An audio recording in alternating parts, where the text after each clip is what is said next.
Hello friends, good morning. स्वागत है आप सभी का मेरे यूट्यूब चैनल पे। और आज हम लोग अपना फर्स्ट चैप्टर शुरू करने वाले हैं द लिविंग वर्ड का। और ये जो चैप्टर है ये क्लास 11th का फर्स्ट चैप्टर है। तो यहीं से हमारा बायोलॉजी पूरा स्टार्ट होता है। तो ये चैप्टर बहुत इंपॉर्टेंट है एक तरीके से, क्योंकि इसी में हम पूरा इसका क्लासिफिकेशन समझते हैं कि कौन से ऑर्गेनिज्म को कौन से ग्रुप में रखा गया है। तो ये सारी चीज़ें किस तरीके से रखना है, तो जब इसकी पूरी स्टडी हम इस चैप्टर में करेंगे। तो चलिए बिना किसी देरी के आज का ये टॉपिक शुरू करते हैं।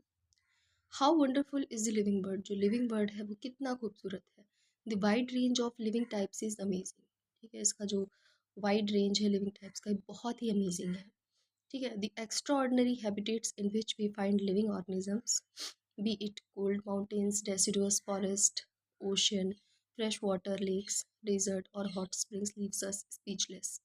ठीक है, अब एक्स्ट्रॉर्डनरी हैबिटेट्स होते हैं बहुत सारे लिविंग ऑर्गेनिजम्स के, चाहे वो कोल्ड माउंटेन्स हो, चाहे डेसिडुअस फॉरेस्ट हो, चाहे वो ओशन हो, चाहे वो फ्रेश वाटर लेक्स हो, चाहे वो डेजर्ट हो, चाहे हॉट स्प्रिंग्स हो। ठीक है, तो ये सब सारी चीज़ हमें बिल्कुल स्पीचलेस कर देता है। The beauty of a galloping horse, of the migrating birds, the valley of flowers or the attacking shark evoke awe and a deep sense of wonder. ठीक है, तो जो ब्यूटी है गैलोपिंग हॉर्स की, गैलोपिंग हॉर्स का मतलब होता है जो दौड़ते हुए घोड़े होते हैं। ऑफ द माइग्रेटिंग बर्ड्स होते हैं। माइग्रेटिंग बर्ड का मतलब होता है जो एक पर्टिकुलर रीजन से एक पूरे एरिया को ही छोड़ दे।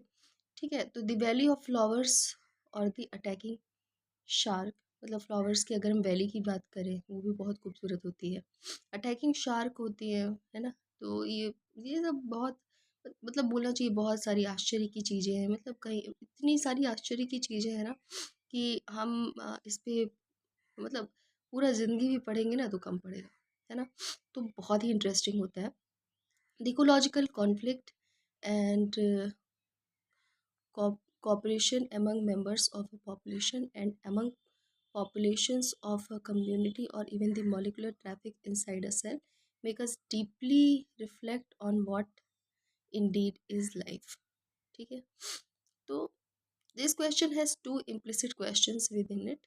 The first is a technical one and seeks answer to what living is as opposed to the non-living, and the second is a philosophical one and seeks answer to what the purpose of life is. As scientists, we shall not attempting answering the second question. We will try to reflect on what is living. ठीक है, तो overall हमें इसमें ये चीज़ समझनी है कि living क्या है, मतलब क्या होती है लाइफ, क्या होते हैं लिविंग ऑर्गेनिज्म। तो ये सारी चीज़ हमें इसमें स्टडी करनी है।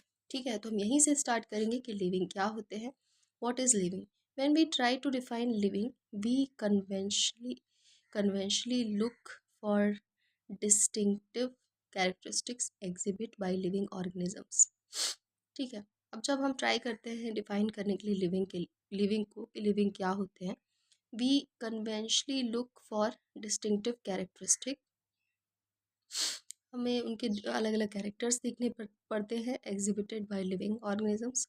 Growth, reproduction, ability to sense environment and mount a suitable response come to our mind immediately as unique feature of living organism. अगर हमसे कोई पूछता है कि लिविंग ऑर्गेनिजम्स में क्या क्या कैरेक्टर्स होते हैं, तो बिल्कुल हम बोल सकते हैं कि लिविंग ऑर्गेनिज्म होते हैं उनमें ग्रोथ पाया जाता है, उनमें रिप्रोडक्शन पाया जाता है, उनमें इन्वायरमेंट को सेंस करने की एबिलिटी होती है, और उनमें किसी भी कोई भी चीज़ हो रही तो उसके लिए इमीडिएटली रिस्पॉन्स कर सकते हैं। तो ये सारे जो यूनिक फीचर होते हैं ये लिविंग ऑर्गेनिजम्स में पाए जाते हैं। One can add a few more features like metabolism, ability to self replicate, self organise, interact and emergence to this list. Let us try to understand each of these. ठीक है, तो इनमें ये feature भी इंक्लूड होते हैं कि जैसे मेटाबॉलिज्म पाया जाता है, और एबिलिटी होती है सेल्फ रेप्लिकेट करने की, सेल्फ ऑर्गेनाइज इंटरेक्ट करने की, और इमरजेंस का मतलब होता है ग्रोथ। ठीक है, तो let us try to understand each of this. अब हमने ये सारी चीज़ें एक एक करके समझनी है। ऑल लिविंग ऑर्गेनिजम्स ग्रो, जितने भी लिविंग ऑर्गेनिजम्स हैं वो सब ग्रो कर सकते हैं। ठीक है, ये एक बहुत ही इंपॉर्टेंट कैरेक्टर है कि जितने भी लिविंग ऑर्गेनिज्म होते हैं वो सब ग्रो कर सकते हैं। Increase in mass and increase in number of individuals are twin characteristics growth. ठीक है, उनके मास में इंक्रीज होना, उनके नंबर में इंक्रीज होना इंडिविजुअल के, ये जो कैरेक्टर्स होते हैं ग्रोथ के होते हैं। ठीक है, तो ग्रोथ कैसे बोल सकते हैं, समझेंगे कैसे कि ग्रोथ होता है, मतलब उसका जब मास बढ़ेगा और उसके जब नंबर बढ़ेंगे। ठीक है, a multi cellular organism, multi cellular organism grows by cell division. जो मल्टी सेलुलर ऑर्गेनिज्म होते हैं वो सेल डिवीजन से ग्रो करते हैं। In plants this growth by cell division occurs continuously throughout their life span.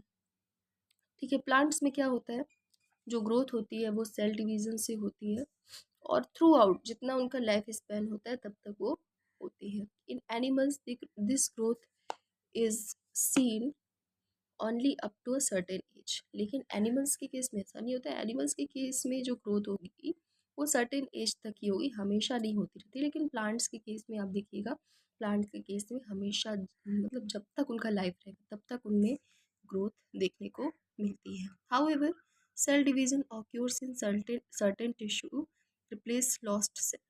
ठीक है, cell division में क्या होता है, cell cell division certain tissue में होता है और जो लॉस्ट सेल होती है उसको रिप्लेस कर देता है। ठीक है, unicellular organisms grow by cell division. ठीक है, तो यूनिसेलुलर जो ऑर्गेनिजम्स होते हैं, यूनिसेलुलर ऑर्गेनिजम्स जो होते हैं वो सेल डिवीजन से ग्रो करते हैं। One can easily observe this in vitro culture by simply counting the number of cells under the microscope. जो यूनिसेलुलर ऑर्गेनिजम्स होते हैं वो सेल डिवीजन से ग्रो करते हैं। One can easily observe this in vitro cultures by simply counting the number of cells under the microscope.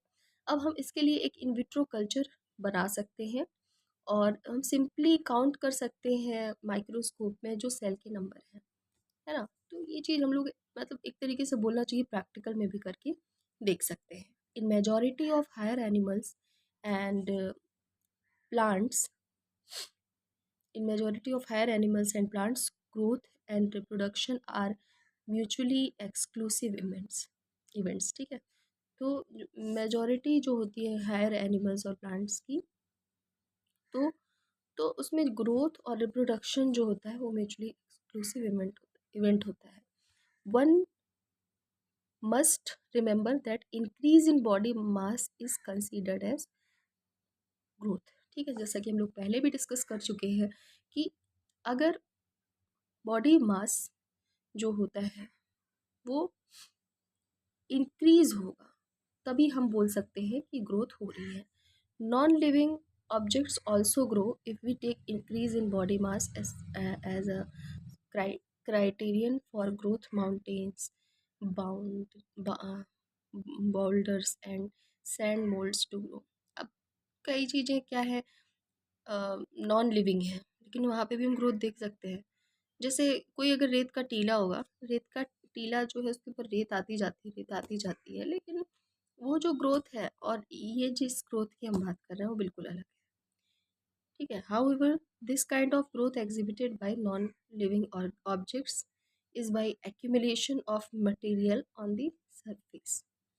In living organism growth is from inside. जो living organisms होते हैं उसमें ग्रोथ इनसाइड होती है। ठीक है, आउटसाइड नहीं होती। अब ये जो हमने एग्जांपल दिया रेत के टीले वाला, इसमें ग्रोथ आउटसाइड हो रही है ना कि इनसाइड।